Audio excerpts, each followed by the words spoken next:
malam, Bapak Ibu Saudara, teman-teman, rekan-rekan semua ya. Puji Tuhan kita bisa berjumpa malam hari ini. Nah, saya akan sharing sesuatu yang sederhana sekali ya malam hari ini ya. Kita akan belajar, mari kita buka di 1 Tesalonika 5 ayat 8. Ya, 1 Tesalonika 5 ayat ke-8. Ayat 18. 1 Tesalonika 5 ayat 18 ini ayat yang kita sebenarnya sudah sering sekali baca ya. Bahkan kayaknya ini salah satu yang diajarkan di sekolah minggu. Nah, 1 Tesalonika 5 ayat 18. Saya akan coba bacakan ya. Nah, ada juga nih, wah luar biasa sikap sekali ya ini adminnya ya. Mengucap syukurlah dalam segala hal, sebab itulah yang dikehendaki Allah di dalam Kristus Yesus bagi kamu. Nah, ini ayat mungkin sering sekali kita pelajari, mengucap syukurlah dalam segala hal, sebab itu yang dikehendaki Allah. Banyak orang tanya ya, kehendak Allah itu apa gitu ya. Apakah saya ini sudah melakukan kehendak Allah atau belum? Apakah saya bekerja, pekerjaan saya sekarang ini sesuai kehendak Allah atau tidak ya? Kita pusing seringkali bertanya-tanya kehendak Allah yang mana, udah atau belum dan sebagainya. Memang kehendak Allah itu banyak. Ya, ada beberapa hal yang kita mesti bertanya, berdoa kepada Tuhan, apa sih kehendakmu Tuhan dalam hidupku gitu ya. Tapi ayat ini memberikan satu yang sangat sudah jelas sekali, bahwa kehendak Allah itu adalah pengen kita itu bersyukur. Nah, itu udah jelas banget. Jadi kalau kita bingung apa kehendak Allah, ya salah satu yang sudah sangat jelas sekali dari ayat ini adalah mengucap syukurlah dalam segala hal, sebab itu yang dikehendaki Allah bagi kamu. Nah, ada kalimat mengucap syukur dalam segala hal. Nah, saya akan jelaskan. Kenapa ya kok Tuhan tuh menghendaki kita bersyukur ya? Padahal dia tahu kalau hidup manusia itu banyak kesulitan. Nggak semuanya enak. Ya, Musa pernah menulis di Mazmur. Jadi kitab Mazmur itu bukan cuma Daud yang nulis ya. Ada Musa juga menulis di situ. Jadi itu kumpulan sebenarnya kitab Mazmur itu. Musa pernah menulis umur manusia itu 70 tahun. Jika kuat 80 tahun. Kebanggaannya adalah kesulitan. Wah, ya. Hidup 70 tahun, 80 tahun, yang dibanggakan ternyata kesulitan hidup. Aduh, ya. Itu menunjukkan apa? Hidup manusia itu susah, banyak kesulitan, banyak kesusahan. Tapi kok Tuhan pengen kita disuruh bersyukur, padahal hidupnya nggak gampang. Kenapa? Nah, saya akan jelaskan beberapa hal dari versi Alkitab nanti, tapi sebelum kita masuk yang versi Alkitab, saya pengen memberikan peneguhan dulu dari sisi ilmu pengetahuan. Nah, ya. Jadi ilmu pengetahuan dan Alkitab itu tidak pernah bertentangan sebenarnya. Saling ilmu pengetahuan mendukung apa yang dinyatakan di dalam Alkitab. Seringnya seperti itu, ya. Nah, jadi ilmu pengetahuan menunjukkan orang yang sering bersyukur. Jadi mereka kumpulkan orang, diteliti, setiap hari mereka disuruh menulis apa yang mereka syukuri hari itu, disuruh nulis, ya itu mereka lakukan selama beberapa minggu, tiap hari nulis, tiap hari nulis, tiap hari nulis. Makanya saya membangun satu komunitas namanya Tribe CIW.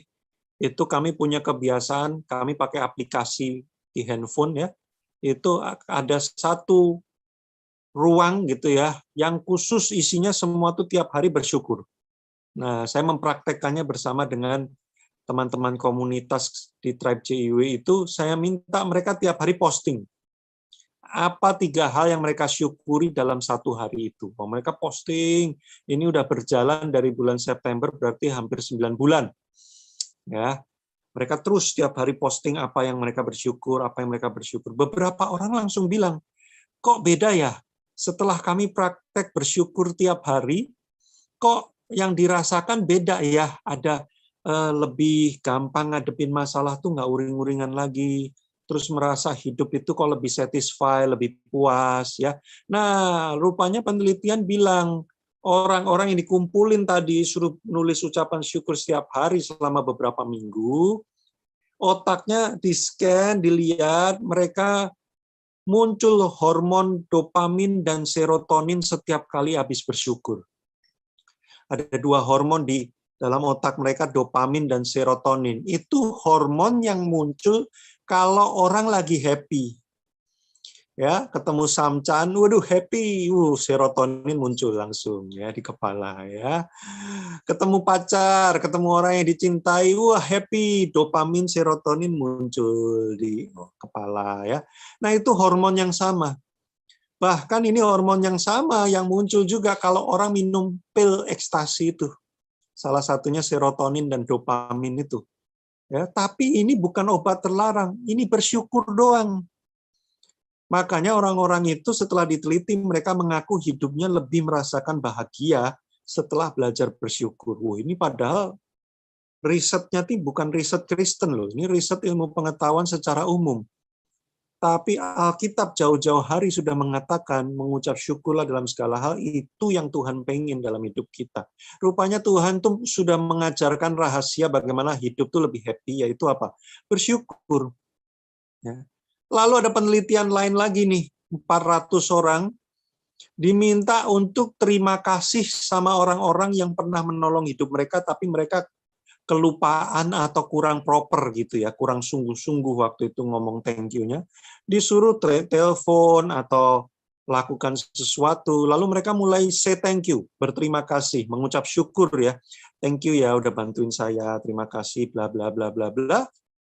Ternyata setelah melakukan itu, mereka juga perasaannya jadi lebih enak, lebih happy, lebih bahagia, lebih merasa fulfill, puas atas hidupnya. Nah, ini kata ilmu pengetahuan.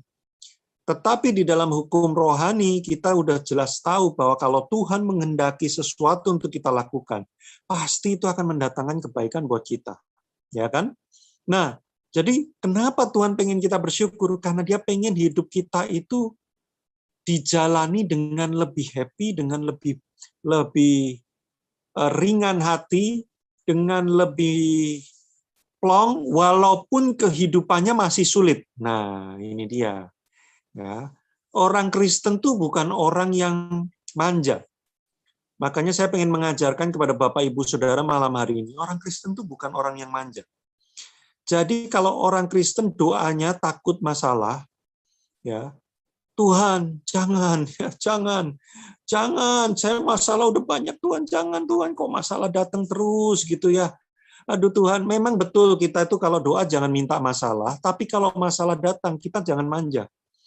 Kita berdoa minta kekuatan dan kita bersyukur kepada Tuhan, maka kita akan mampu melewati masalah itu. Karena kita orang Kristen bukan orang yang lemah, bukan orang yang, aduh, gini loh. Bapak Ibu Saudara pernah nggak ya ketemu, pasti saya yakin sering banget ya. Orang puasa, terus dia ngomong gini, supaya puasaku nggak batal, jangan makan di depanku. Supaya puasaku nggak batal, semua tempat makan tolong tutup. Ya, jangan ada yang makan, jangan ada yang jualan makan, nggak ada makanan sama sekali, karena aku lagi puasa. Lah namanya puasa itu menahan godaan. Lah kalau godaannya dihilangi apa yang mau ditahan? Kan gitu. Justru kalau kita kuat, nggak apa-apa, buka aja. Orang mau makan di depan kita nggak apa-apa. Kenapa? Karena kita punya kekuatan untuk menahan diri. Supaya kita tetap puasanya nggak batal. Kan gitu ya? Nah itu kita. Orang Kristen tuh begitu. Jadi kita nggak minta masalah, kita nggak doa minta masalah. Tapi waktu masalah datang, kita menghadapinya. Karena kita tahu Tuhan memberi kekuatan. Cara menghadapinya gimana? Dengan bersyukur. Nah, bersyukur tuh ada 3 level. Saya nggak tahu, Anda pernah dengar nggak sih ini ya? Bersyukur tuh ada 3 level, kayak makan geprek. Kalau makan geprek kan ada level 0, level 1, 2, 3 gitu ya. Makin tinggi levelnya makin pedes. Nah, ini bersyukur juga ada levelnya. Ada 3 level. Coba teman-teman, Bapak Ibu Saudara dicek, saya sudah ada di level berapa ini. Ya, jangan mau di situ-situ terus harus naik kelas, naik level. Level bersyukur pertama adalah bersyukur karena mengalami hal yang baik. Nah, ya, habis dapat uang, habis dapat proyek, habis dapat berkat, Bersyukur, terima kasih Tuhan, aku sudah ditolong. Terima kasih Tuhan, aku dapat berkat. Puji Tuhan. Nah, itu level 1. Susah apa gampang Bapak Ibu? Coba ya. Yang bilang gampang jempolnya tolong ya dimunculkan. Kalau gampang lah akan dapat berkat, bersyukur gampang dong ya. Masa dapat berkat nggak bisa bersyukur ya. Jempol ya, jangan angkat tangan Pak Faizal ya. Nanti kalau angkat tangan kram Pak, tangannya angkat terus kram nanti ya. Jempol aja cukup ya. Nah Bapak Ibu Saudara, level 1 gampang sebenarnya. Orang dapat berkat, bersyukur, ya semua orang gitu. Tapi jangan ngomong gampang, karena ternyata ada banyak orang Kristen, udah dapat berkat pun masih ngomel. Jadi level 1 aja nggak nyampe, level 0 ini. Ya. Udah bisa makan sehari 3 kali, masih ngeluh. Makan ini terus. Kapan saya makan yang mewah-mewah gitu ya? Makan kok tempe, jangan asem, ya sup lagi. Aduh, ini terus. Lah, udah bisa makan aja, puji Tuhan, Bapak Ibu. Ada banyak sekali orang yang nggak bisa makan. Bahkan ada banyak orang punya duit banyak, tapi nggak bisa makan. Nggak boleh dia makan. Nah, saya kalau cerita ini, saya teringat satu kali saya pelayanan di Bogor, Bapak Ibu ya. Saya habis khotbah ditemani oleh gembalanya di Bogor.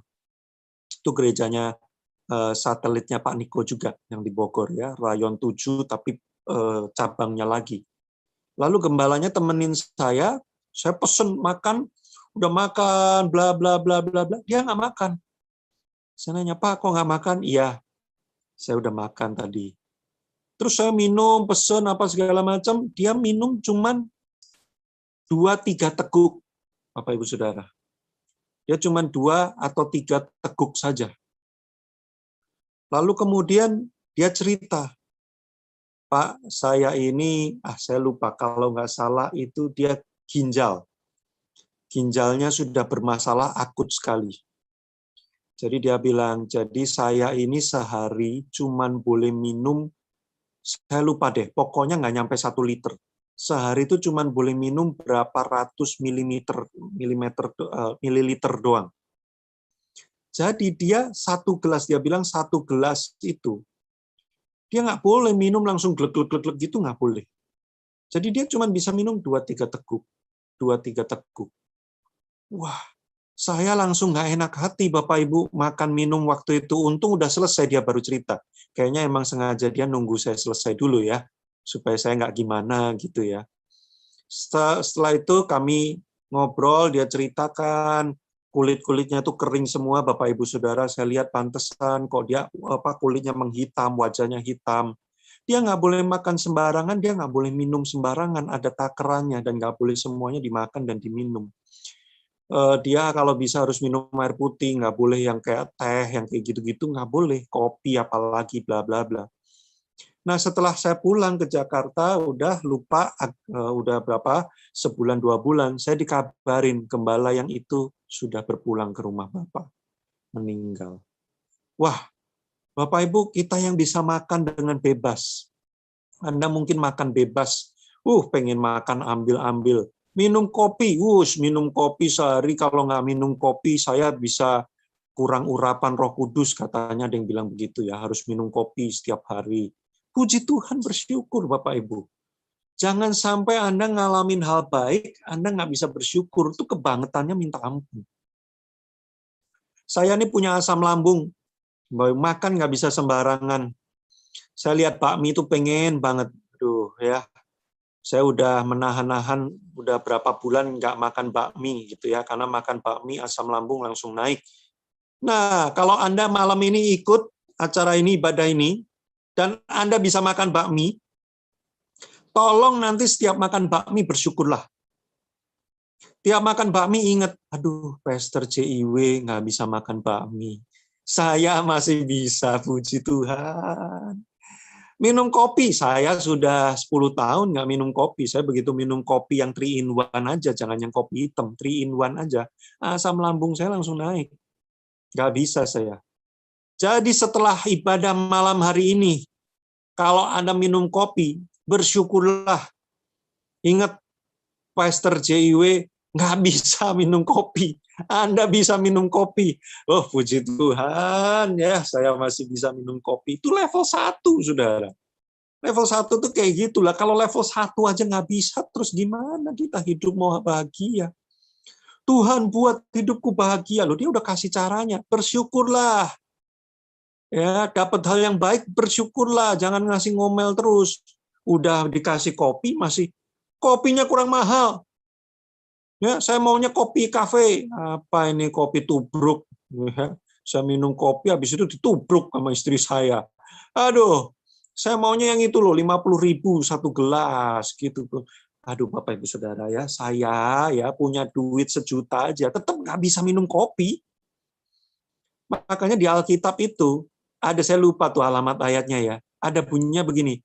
Tuhan akan memberikan, kurang lebih ya, Tuhan memberikan kita tuh karunia untuk menikmati. Nah, itu tuh berkat.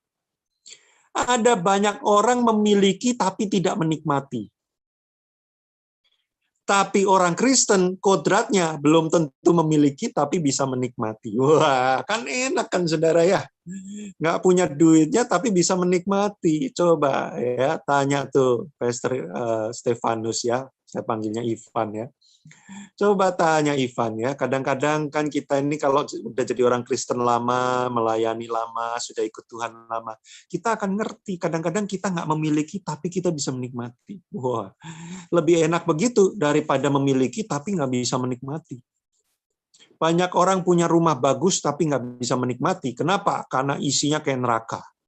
Berantem terus tiap hari kalau bisa keluar dari rumah, padahal rumahnya ada kolam renang ya, AC-nya dingin ya, lantainya keren banget. Nah, makanya semua dimulai dengan apa? Bersyukur kalau punya hal-hal yang baik.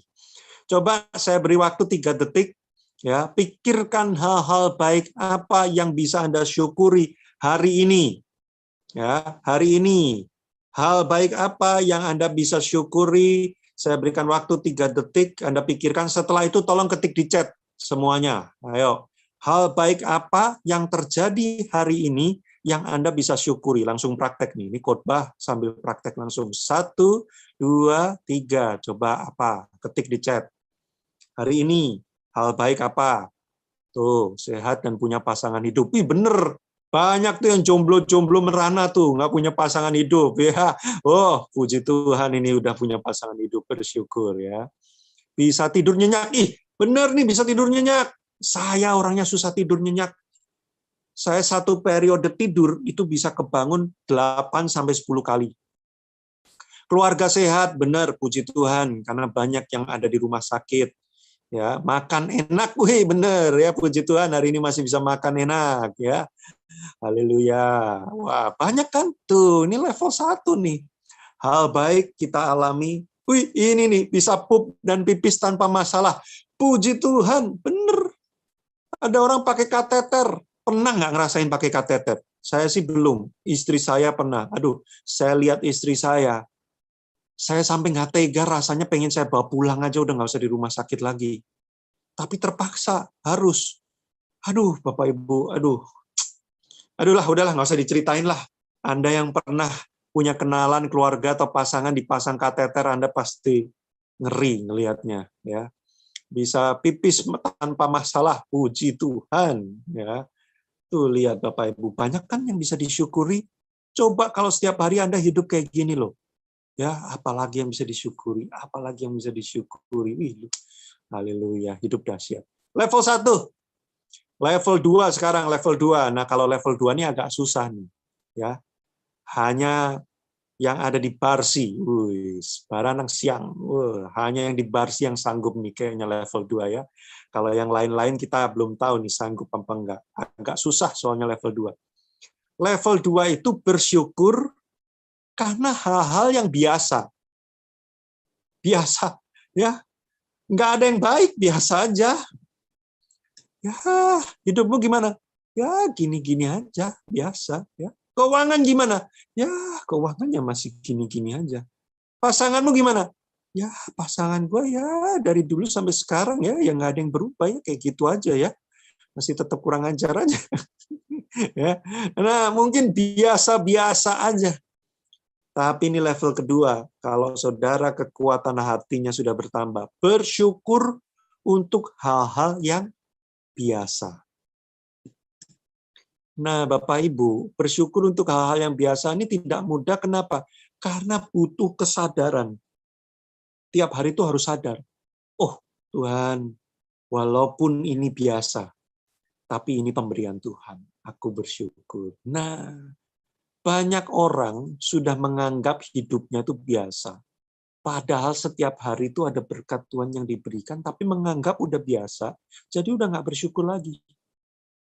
Saya ingat Bapak Ibu ya, yang waktu saya pindah ke rumah, ya ini rumah saya ya, yang sekarang saya pakai untuk Zoom ini. Pertama kali saya pindah, bersyukur banget level 1. Wah, seneng, puji Tuhan. Terima kasih Tuhan. Bisa ngebangun rumah, dikasih berkat. Seneng level 1. Tapi setelah 2 tahun, 3 tahun, udah mulai biasa. Ya kamarnya gitu terus, kamar mandinya gitu terus. Ada nggak yang rumahnya tiap hari ganti? Ya, buka mata bangun gitu, tiba-tiba bentuknya berubah semua, ganti. Ya, wah baru, ya selalu baru setiap hari. Ya, nanti ke kamar mandi bentuknya ganti semua, baru setiap hari. Ada nggak? Nggak ada lah. Ya, Anda kan nggak pindah rumah setiap hari, stres Anda pindah rumah setiap hari. Nah kan kalau udah 5 tahun, 6 tahun, 3 tahun tinggal di rumah itu terus, bentuknya kan sama terus. Lama-lama jadi biasa. Nah, saya mulai nggak bersyukur. Malah mulai komplain. Tuhan, kenapa kok rumahnya gini ya? Kok kurang bagus ya? Ini harusnya gini, harusnya gitu. Mulai komplain. Nah, biasanya orang kalau udah terbiasa pada satu hal, dia nggak bersyukur lagi, yang ada komplain. Dulu masih bisa ibadah offline, kumpul di gedung gereja, bebas, nggak pakai kuota, nggak usah pakai masker, ya, datang telat terus, bahkan kadang nggak datang, waktu khotbah sambil tidur, ujian penyembahan, ya sambil WhatsAppan, ya.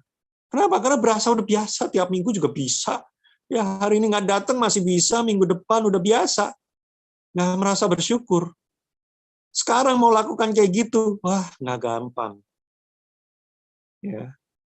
Makanya Bapak Ibu bersyukurlah dengan hal-hal yang sudah biasa dalam hidup. Walaupun nggak istimewa, nggak ada hal yang dahsyat, nggak ada yang heboh, biasa aja. Bersyukur. Itu yang dikehendaki Tuhan. Level kedua. Level ketiga, wah ini paling susah. Ya, yang kedua aja udah susah, ketiga paling susah. Ya, tapi saya percaya Baranang Siang pasti sanggup. Amin. Pasti bisa semua nih ya. Kalau saya lihat wajah-wajahnya nih wajah level 3+. Ya. Nah, mari kita baca ayatnya di Mazmur 50 ayat 23. Saya hari ini nggak banyak ayat ya Bapak Ibu ya, supaya nggak mapok. Yang penting esensinya Anda sudah dapat. Mazmur 50 ayat 23. Siapa yang mempersembahkan syukur sebagai korban? Ini kalimatnya menarik. Siapa yang mempersembahkan syukur sebagai korban, ia memuliakan Tuhan. Ia memuliakan aku. Akunya ini di sini Tuhan. Ini level ketiga apa? Level ketiga ini yang disebut dengan korban syukur. Korban syukur artinya apa sih? Korban syukur adalah ketika ada hal yang tidak baik terjadi, hal yang buruk terjadi, kita bersyukur. Wah, itu disebut korban syukur. Kenapa ini sulit sekali? Karena ada hal yang sakit yang keluar dari dalam hati kita. Makanya disebut korban. Ya. Baru ngalamin sesuatu yang nggak oke. Saya pernah orang yang saya muridkan bawa lari duit pinjam dari saya, dia nggak balikin, dia bawa lari padahal itu duit tabungan saya. Saya pinjemin buat dia, tolongin dia. Dia colong, dia lari. Wih, gampang nggak bersyukur? Saya butuh waktu 3 hari, Bapak Ibu Saudara ya. Hari pertama, saya udah mikir nih, gua pengen ke kantor polisi aja nih. Bikin daftar buronan nih, ya, target, suruh tangkap. Marah. Hari kedua bergumul. Tuhan, gimana ini, kok ini bisa terjadi? Hari ketiga udah mulai, Tuhan, apa kehendak-Mu, Tuhan? Hari keempat, bersyukur Tuhan, karena Engkau mengizinkan aku mengalami hal-hal ini. Gampang nggak Bapak Ibu? Nggak gampang, karena angkanya besar, uangnya. Itu tabungan kami selama 5 tahun, kami berdarah-darah ngumpulin, dipinjem oleh orang yang kami muridkan, hilang, lenyap begitu saja. Bersyukur, orang bilang kamu gila ya, kamu ngalamin hal yang nggak bagus kok kamu bersyukur. Itulah kita. Ketika kita bersyukur, apa yang terjadi Bapak Ibu Saudara? Tuhan di tahtanya dimuliakan, ditinggikan. Waktu Tuhan ditinggikan, Dia akan mengatasi segala sesuatu dan kedaulatannya terjadi dalam hidup kita. Ini prinsip rohani. Waktu Tuhan kita tinggikan, maka Dia akan berdaulat dan berkuasa atas hidup kita. Itu yang pertama.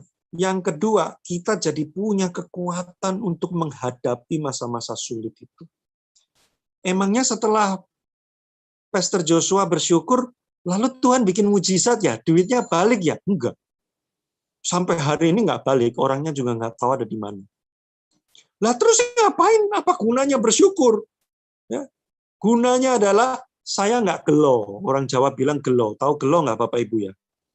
Saya nggak, gelo itu kayak menyesali, meratapi gitu ya. Aduh, uangku, kemana engkau, kenapa engkau hilang? Saya nggak gitu. Karena saya bersyukur, hati saya jadi kuat, sehingga saya bisa menghadapi itu. Setelah 3 hari, saudara, saya ketemu sama anak-anak yang kami muridkan yang lain. Kami cerita sambil ketawa-ketawa. Duit kita hilang nih. Diambil sih itu. Kurang ajar tuh orang.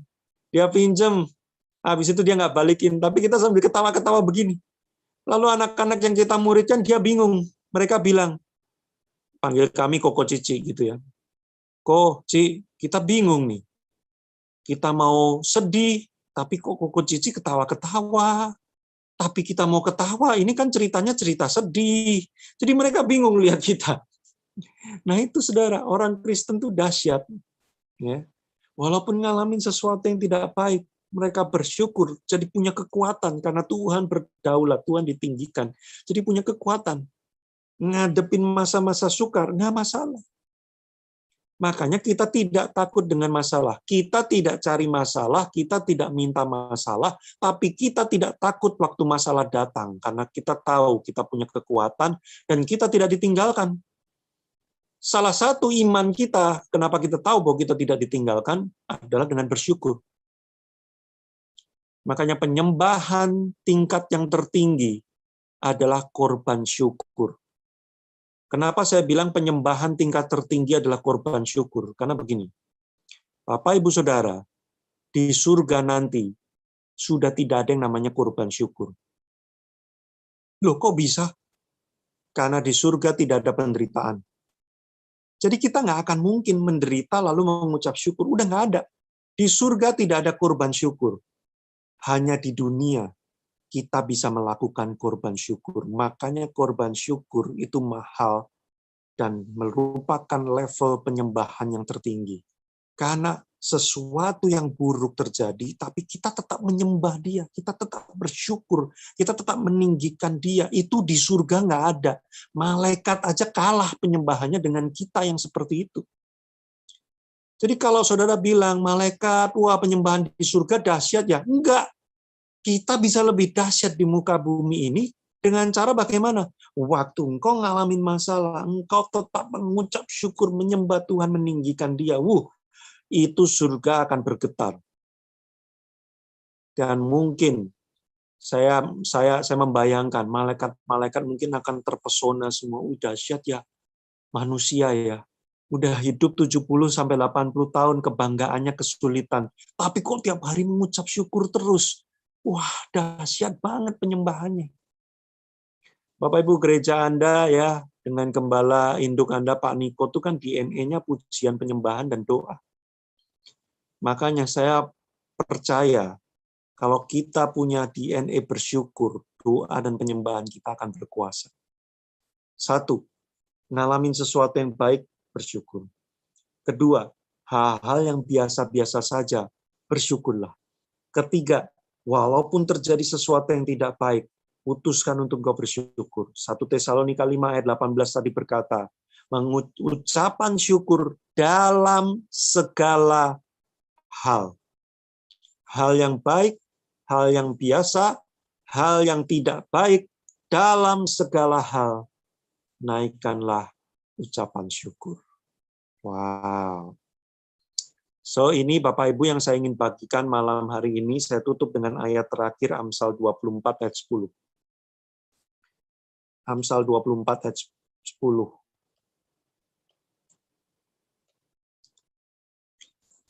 Jika engkau tawar hati pada masa kesesakan, kecillah kekuatanmu. Amsal 24 ayat 10. Jika engkau tawar hati pada masa kesesakan, kecillah kekuatanmu. Apa arti ayat ini Bapak Ibu?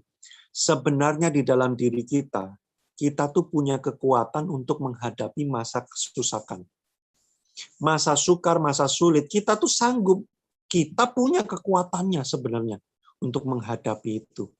Tapi kenapa kita seringkali gagal? Kita seringkali dikalahkan oleh masalah.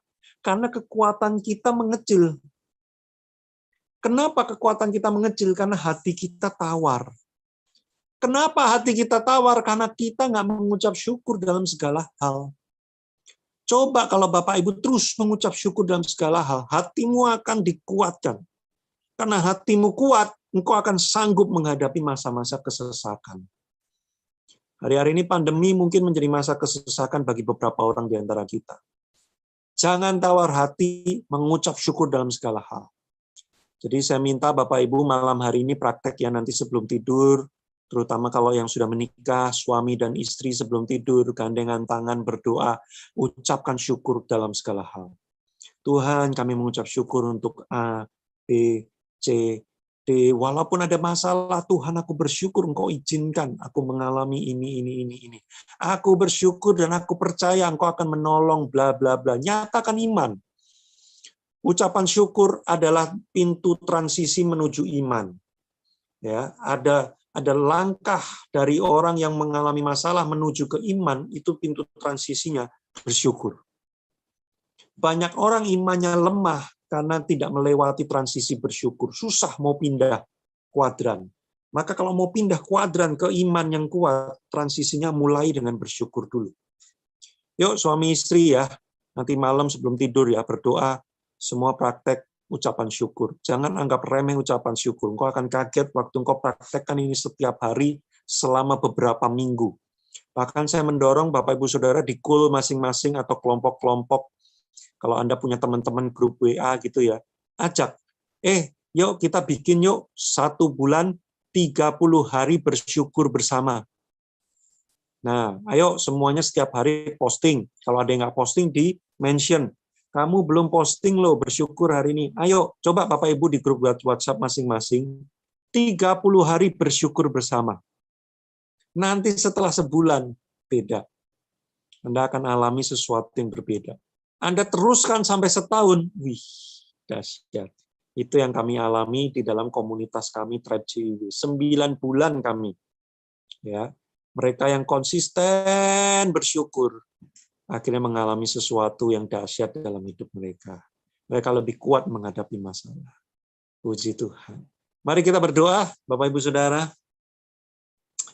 Kami mengucap syukur Tuhan karena kami belajar sesuatu yang tampaknya sederhana tetapi ini sangat dahsyat di dalam kehidupan kekristenan kami. Walaupun apapun yang terjadi dalam hidup kami, hal baik, hal biasa, hal tidak baik, kami mau taat pada firman-Mu. Kami ingin menaikkan ucapan syukur dalam segala hal dalam hidup kami. Kami tidak izinkan ada ruang-ruang di mana kehidupan kami diisi dengan komplain, mengeluh, dan meminta kepada Tuhan, memarah-marah kepada Tuhan, dan kami menggugat Tuhan. Tapi sebaliknya kami mau bersyukur meninggikan Engkau, karena kami tahu ini sebuah penyembahan yang mahal, Tuhan. Ini penyembahan yang hanya bisa terjadi ketika kami hidup di dunia. Ketika kami mengalami sesuatu yang tidak baik, kami mau menaikkan korban syukur bagimu, Tuhan. Terima kasih untuk kebenaran firman yang sederhana ini, tapi kami mau mempraktekkannya bersama-sama dengan keluarga, dengan sahabat-sahabat di dalam gereja kami ini. Terima kasih, berkati jemaatmu yang sudah mendengarkan firman pada malam hari ini, mereka diingatkan terus-menerus, dan biarlah kuasa firman yang mereka praktekkan mengubah hati dan hidup mereka. Terima kasih Tuhan Yesus. Kami tahu mengucap syukur mungkin tidak mengubah keadaan, tapi mengucap syukur menguatkan hati kami untuk mengubah keadaan. Terima kasih dalam nama Tuhan Yesus Kristus kami berdoa dan mengucap syukur. Haleluya. Amin.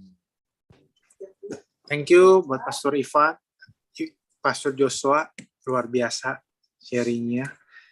Ko Jos, mungkin ada sedikit pertanyaannya nanti sama Pak Ryan. Silakan Pak Ryan. Ya, shalom Pastor Iwan, terima kasih untuk sharingnya malam hari ini. Kita diingatkan terus untuk hal yang sering kita lupa juga ya, untuk bersyukur sama Tuhan. Ya, malam hari ini mungkin dari Bapak Ibu ada yang punya pertanyaan mengenai pergumulan Bapak Ibu mungkin dalam hal bersyukur, silakan bisa ketik di kolom chat. Dan sementara ini udah ada pertanyaan yang masuk ini Pastor Iwan. Luar biasa. Ya, kalau misalnya ini ada yang bertanya, bagaimana ketika dalam kondisi menghadapi situasi yang sangat memancing emosi, ada triknya nggak cara untuk mengolah emosi kita itu supaya kita bisa mengucap syukur gitu? Ada triknya, gimana caranya? Karena kadang-kadang kan saking tenggelamnya dalam emosi gitu, kita kan udah, waduh ngeblank ini. Katanya firman Tuhan bilang mesti mengucap syukur. Tuhan mau kita untuk mengucap syukur, tapi gimana caranya gitu? Silakan, Pastor. Iya, oke. Sebelum saya jawab, terima kasih ya Ibu siapa tadi ya memberikan saya tips minum lemon katanya ya, supaya asam lambung bisa ini. Siap Bu, nanti saya akan praktekkan. Terima kasih ya untuk perhatiannya. Saya bersyukur. Nah ini saya bersyukur nih ada orang yang memperhatikan saya. Nah, Bapak Ibu ya, bagaimana caranya? Itu saya akan bukakan di Yakobus pasal 1 ya. Ini berdasarkan firman Tuhan nih. Yakobus pasal 1. Nah, ayat 19. Ayat 19. Hei saudara-saudara yang kukasihi, ingatlah hal ini. Setiap orang hendaklah cepat untuk mendengar, tetapi lambat untuk berkata-kata, dan juga lambat untuk marah. Ya, sebab amarah manusia tidak mengerjakan kebenaran di hadapan Allah. Jadi berdasar ayat ini, bagaimana caranya kita bisa menenangkan diri di saat kondisinya lagi memancing emosi? Kalau menurut Yakobus 1 ayat 19, jangan cepat-cepat merespon. Lambat untuk berkata-kata. Kan biasanya kalau kayak gitu kita pengennya langsung ngebales ya. Ini ada yang memancing emosi, kita langsung pengen cepat-cepat bereaksi gitu kan. Nah, kita katakan sabar, tahan dulu ya. Nah, supaya kita bisa nahan dirinya enak, kalau bisa kita minta izin waktu dulu. Nah, kita pindah tempat dulu atau kita pindahkan perhatian kita dulu kepada yang lain ya. Atau Anda misalkan ada apa? Kalau saya biasanya ya itu ada ayat-ayat tertentu yang saya udah siapkan dari dalam diri saya. Kalau ada kejadian-kejadian yang berat, saya langsung buka Alkitab dulu. Ya, jadi nggak apa-apa, orangnya masih di situ juga nggak apa-apa ya, buka Alkitab aja, baca ya. Itu menunda untuk kita bereaksi dengan cepat. Bahkan kalau kita bisa ambil waktu untuk pindah tempat dulu, itu lebih bagus lagi. Kita ke toilet sebentar ya. Bentar, saya mau ke toilet. Woi, ke toilet dulu. Baca ayatnya lagi. Lalu puji Tuhan, bersyukur ya Tuhan, Engkau izinkan aku menghadapi orang seperti ini ya. Oh Tuhan, berikan aku kasih karunia gitu ya. Nanti walaupun masih nyut-nyutan kepalanya, tapi udah beda. Ketimbang kita langsung wah gitu ya, wah itu nanti kita akan kehilangan kendali. Jadi coba itu P3K-nya ya. Kalau kita nyebutnya ini 101, P3K dulu, praktekkan yang seperti itu. Ya, jadi kita menarik diri mundur, baca ayat yang kita memang sudah siapkan, dibawa kemana-mana dalam pikiran, lalu bersyukur, thank you Tuhan, beri aku hikmat ya. Nanti jadi lebih tenang ya. Suami istri juga bisa begitu ya kalau lagi konflik ya. Oke. Ya, terima kasih, Pastor. Ya, pertanyaan berikutnya ini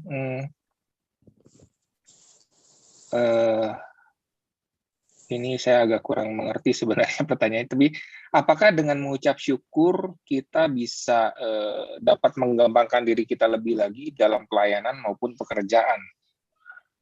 Ya, saya pun juga bingung apa maksud pertanyaannya. Ya, Ya. oke. Iya, mungkin jadi kalau misalnya mengucap syukur ya otomatis jadi kita bisa semakin kuat kali ya dalam menghadapi berbagai hal gitu. Jadi Ya, bersyukur termasuk. itu tidak menghilangkan masalah. Ya. Bersyukur itu bukan setelah bersyukur terus masalahnya hilang, terus keadaannya jadi lebih baik, enggak. Makanya saya di dalam doa tadi kan saya mengatakan ya, bersyukur tidak mengubah keadaan. Keadaannya kan tetap sama. Tapi bersyukur mengubah kita.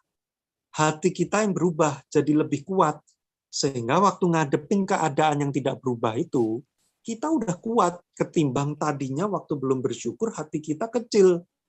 Kecillah kekuatanmu dalam menghadapi masa kesesakan, Amsal 24 ayat 10 yang tadi. Jadi bersyukur bukan mengubah masalahnya ya. Bersyukur mengubah kita sehingga kita jadi lebih kuat untuk menghadapi keadaannya. Begitu. Baik. Ya.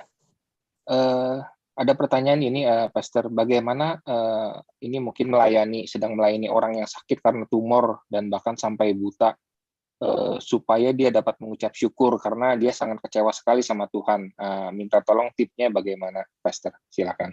Ya, kalau kita menghadapi orang yang sedang menghadapi sesuatu yang buruk, apapun itu, sakit, ditinggalkan orang yang dia sayangi, baru dipecat, bangkrut, atau ada musibah, dan sebagainya. Kalau kita datang kepada orang-orang seperti ini, kita jangan meminta dia. Ayo, kamu bersyukur. Ayo, kamu memuji Tuhan. Ayo, kamu ingat Tuhan. Jangan. Yang kita lakukan apa dong kalau kayak gitu? Kita yang mewakili dia, bersyukur, berdoa, memuji Tuhan, tapi ada dia di situ. Ya, kita ngomong, ya aku tahu ya, ini pasti berat. Nggak mudah ya untuk menjalani ini. Yuk, aku berdoa ya buat kamu ya. Nah, ajak doa bareng. Waktu berdoa kita ngomong, Tuhan, walaupun ini sulit, tapi kami mau tetap menaikkan pujian bagi Engkau. Nah, kita menolong dia. Jadi ini ibaratnya kita menggendong dia. Ya, menggendong dia dengan ucapan syukur bersama-sama, tapi kita yang menaikkan. Terus lakukan kayak gini sampai dia lama-lama nanti kan karena bersama-sama ya, nanti lama-lama dia akan terimpartasi dan dia mulai bisa pelan-pelan nanti bergeser dari kekecewaannya kepada ucapan syukur. Nah, jadi kita jangan paksa dia. Kita yang melakukan bersama-sama dengan dia, mewakili dia, dan ada dia. Nah, gitu caranya. Ya, luar biasa, Pastor. Ya. Kemudian ini ada pertanyaan berikut, gimana setelah kita mengucap syukur, apa yang harus kita lakukan supaya kita mendapatkan hidup yang berkemenangan dalam kehidupan sehari-hari? Nah, mungkin next step setelah mengucap syukur apa gitu mungkin ya, Pastor? Ini bagus ya. Jadi bersyukur itu kan gunanya adalah untuk menguatkan hati. Kalau hati sudah kuat, kita akan bisa bertindak. Yang bikin kita nggak bisa bertindak tuh karena hatinya udah kecut, lemes, tawar hati. Ya, Amsal 24 ayat 10 tadi, kecilah kekuatanmu, nggak bisa bertindak. Nah, setelah bersyukur, hati kan jadi kuat. Ketika hati kuat, siap untuk bertindak, maka kita mulai berfokus kepada apa yang masih bisa saya lakukan dalam keadaan ini. Jangan fokus kepada apa yang di luar kendali saya. Ya, contohnya saya ini waktu pandemi ini pekerjaan saya terguncang banget. Omset saya tinggal 20-30% dari biasanya sampai hari ini. Sampai hari ini. Ya, wah, 1,5 tahun hidup dengan omset cuma 20-30% dari biasanya. Ya, cukup berat bagi saya. Tapi apa yang saya lakukan? Saya bersyukur dulu. Thank you Tuhan, walaupun ini sulit, tapi aku bersyukur karena banyak. Alasan saya bersyukur banyak. Nah, itu membuat saya tenang. Hati saya jadi kuat. Nah, begitu saya tenang dan hati saya kuat, saya mulai fokus mencari solusi kan. Nah, jangan fokus pada hal yang kita nggak bisa kendalikan. Contoh, berapa lama keadaan ini akan terus berlangsung? Nggak tahu, udah nggak usah dipikirin. Ya. Ini kira-kira nanti akan balik lagi kayak dulu nggak? Nggak tahu, nggak usah dipikirin. Itu di luar kendali kita. Ya. Apa yang masih ada di kendali kita? Nah, kita pikirin coba. Kalau saya, yang masih ada dalam kendali saya adalah saya bisa sosial media dan online. Saya punya pengetahuan itu. Dan saya memang belajar di masa pandemi ini, saya belajar banget tentang online itu seperti apa cara menjalankannya. Nah, saya mencoba untuk memindahkan ke online. Itu di dalam kendali saya. Jadi setelah saya bersyukur, saya mulai merancang tindakan-tindakan untuk saya memperbaiki keadaan yang saya masih bisa lakukan. Di luar kendali saya udah nggak usah pusing. Misalkan ada orang-orang yang nggak suka kalau ikut ke acara online, ya itu di luar kendali saya. Yang saya bisa lakukan adalah saya membuat acara online sebagus mungkin, tapi kalau ada orang yang tetap nggak suka, saya nggak bisa ngatur. Ya udah, ya yang suka dan bisa aja yang mau ikut, ya udah nggak apa-apa. Saya fokus pada mereka aja. Nah, itu yang kita lakukan next step-nya. Setelah kita bersyukur, kita fokus pada apa yang kita masih bisa lakukan dan jadikan itu action plan. Langkah-langkah tindakan yang sederhana dan bisa langsung dilakukan besoknya. Nah, itu yang saya lakukan. Ya, baik, terima kasih, Pastor. Berarti apa bisa dibilang waktu kita bersyukur itu sebenarnya kita tuh mengambil step awal menerima keadaan dulu gitu ya, Pastor ya. Kita bisa terima dulu apa yang sedang terjadi, baru kita bisa next step-nya gitu ya. Ya, bagian dari menerima itu kan bersyukur, benar. Jadi yang dikatakan oleh Ryan benar. Salah satu cara untuk kita itu berdamai dengan keadaan yang tidak baik ini adalah dengan kita mengucap syukur. Yes. Baik, puji Tuhan, Pastor. Pertanyaannya sudah habis. Terima kasih banyak sudah menjawab beberapa pertanyaan dari Bapak Ibu yang ada. Saya kembalikan kepada Pastor Erik. Terima kasih, Pastor Iwan. Thank you, Pastor Iwan. Pastor Ryan juga, thank you. Ya, mungkin ada tambahan dari Pak Sensen, Pak Jansen.